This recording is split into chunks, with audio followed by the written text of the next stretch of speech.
Shadow work is a term used often in spiritual and psychology circles to describe any process, of which there are thousands, that makes the subconscious conscious. The tool of shadow work is one of the most powerful tools in existence, but with any tool, it is important how you use it, and even more important than that is what you use it for. It's very easy to use shadow work as a tool to resist yourself and try to escape away from yourself. And nowhere is this truer than it is with regards to your own pain. When this is the case, your pain will get worse. Today, let's take a look at one of the most common pitfalls of shadow work, so that you don't find yourself falling into it, and so that you can get yourself out of it. Years ago, the revolutionary psychologist Carl Jung, while studying with Freud, by the way, observed the fact that there were parts of his patients that they themselves were aware of, and to the contrary, there were parts that they themselves were unaware of. Consciousness has long been referred to as a light. To become conscious of something is to be able to see it in the same way that we see something when it's exposed to light. When something is unconscious, on the other hand, we cannot see it. It is as if we were trying to see it in the dark, and so Carl Jung began to refer to the unconscious aspects within a person that they themselves are unaware of or could not see as their shadow. The human shadow is any aspect of a person that is not exposed to the light of consciousness. Every human in existence that was ever socialized, which is everyone, by the way, went through this process of splitting themselves into parts. Parts that are owned and parts that are disowned. This self-rejection is the birth of self-hate. The emptiness that we feel is the result of those missing, rejected, or disowned parts of ourself. And the soul wants one thing: to make us whole again.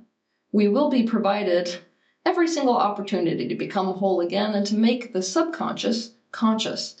But in order to become whole again, we need to see and accept the aspects of ourselves that we have disowned, that we have denied, that we have rejected, that we have suppressed. This is what shadow work is ultimately all about. How does all this relate to pain? Well, shadow work is excellent at reducing and even eliminating pain. Most people who start doing shadow work start doing it so they can stop being in pain. In order to make things better or solve a problem, you have to know what's going on, right? A lot of what's causing a person pain is not known to their conscious mind. To be quite honest, it's in the shadow.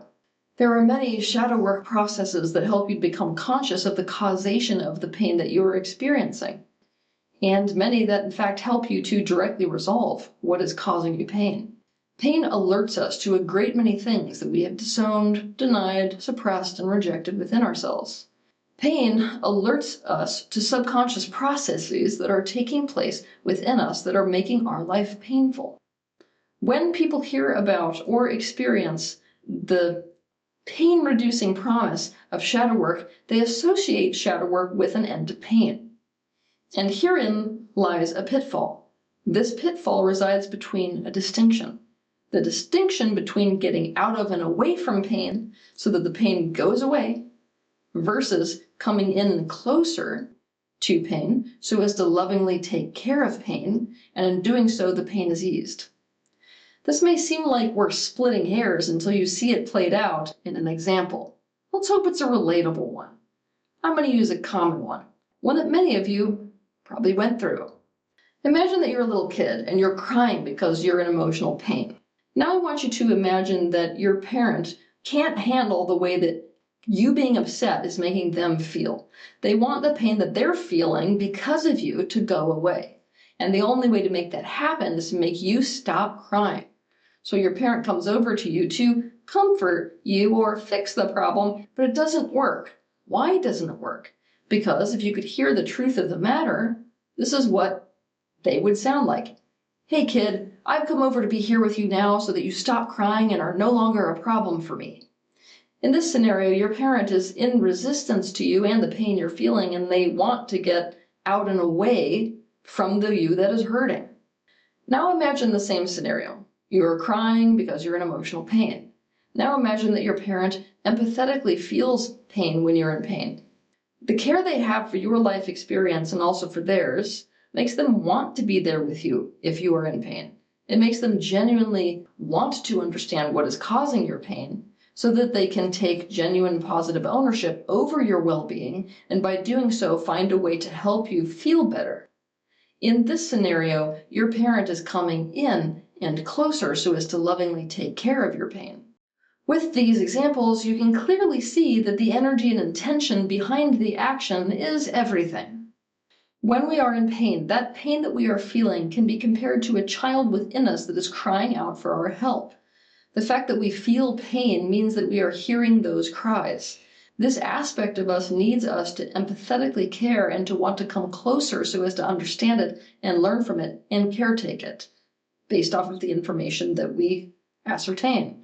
But so much of us approach shadow work like the parent in our first example. We use it as a tool to try to get our pain to shut up and go away.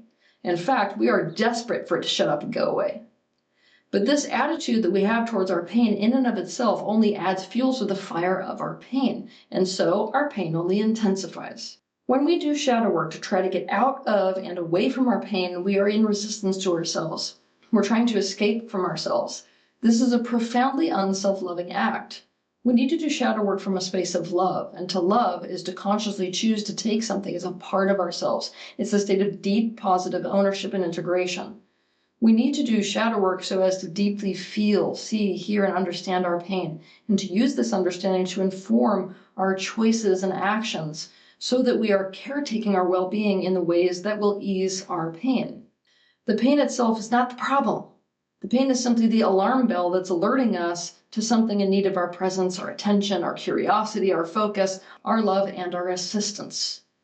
If we are using shadow work to get away from our pain so we don't feel it anymore, this means that we have a part of ourselves that is in resistance to coming closer to and caretaking our pain. I highly suggest that you do parts work with this aspect of yourself. After all, this part of you is in and of itself in pain, and doing so would be the first step to come closer to and caretaking your pain.